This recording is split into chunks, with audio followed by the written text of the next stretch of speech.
everyone.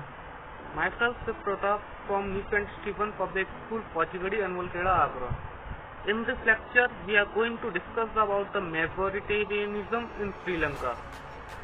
There are some topics that we will discuss later in this lecture.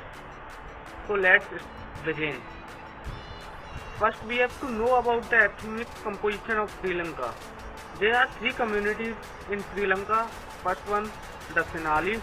It is 74% of the total population, and second one is the Tamil, 18% of the total population, and third one is Christian, 7% of the total population.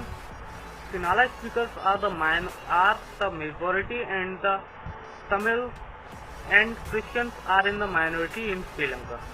Most of Sinhalas are Buddhists, and most of the Tamils are Hindu or Muslim. Christians are both Tamil and Buddhist. Majoritarianism.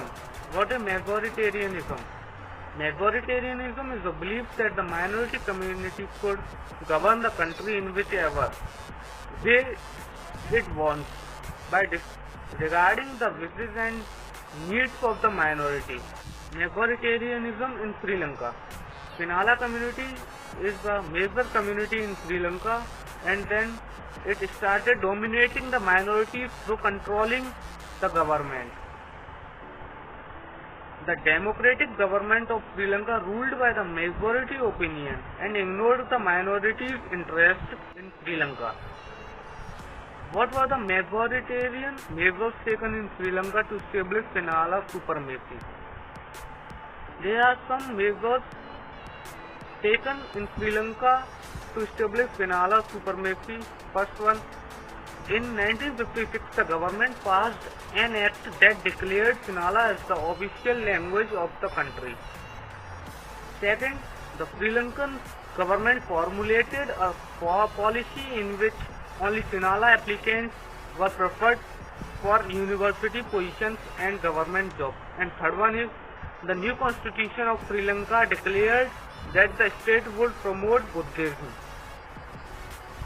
Sri Lankan Tamils felt alienated. What is alienation? Alienation, situation in which people are made feel separated or isolated. Sri Lankan Tamils felt that none of the major political parties led by the Sinhala leaders was sensitive to their language and culture. Why did Sri Lankan Tamils feel alienated? Sri Lankan Tamil felt alienated because constitution and government policies both had denied their political rights. They were discriminated in getting jobs and other opportunities in their own country. Third is, no one political party was sensitive to their culture and language. Civil war in Sri Lanka. As a result, the relations between Sinhalese and Sri Lankan Tamil strained over time. Strained, not friendly. Strained means not friendly. There is a discrimination between Sinhalese and Sri Lankan Tamils. The Sri Lankan Tamils launched political parties and struggled for their rights.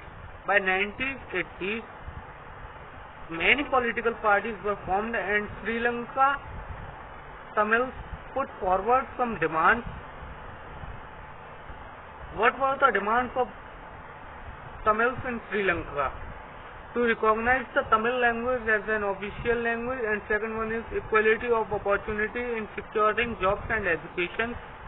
Third one is regional autonomy in independent Tamil Elam state in northern and eastern parts of Sri Lanka.